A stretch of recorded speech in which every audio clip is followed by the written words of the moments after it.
kababayan, ako po si Michael at ako po ang inyong kandidato para maging chairman ng ating barangay.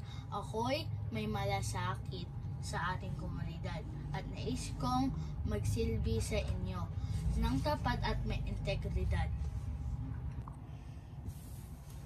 Si Michael ang dapat natin iboto. Tunay siyang may puso para sa ating barangay. Tama ka, Jaden. Si Michael ang may kakayahan na maging leader ng ating barangay. Suportahan natin siya para sa tunay na pagbabago.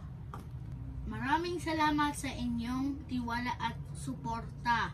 Sama-sama nating itaguyod ang ating barangay tungo sa mas maunlad at maginhawa na kinabukasan. Maraming salamat po.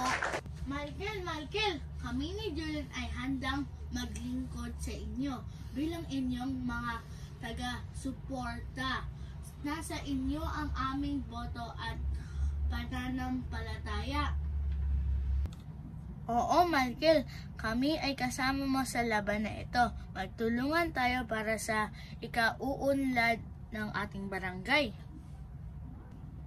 Maraming salamat sa inyong suporta, Jaden at Julian. Sa tulungan ng bawat isa, magtatagumpay tayo para sa kabutihan ng ating barangay. Sama-sama tayo magtulungan at magmalasakit sa bawat isa. Maraming salamat ulit!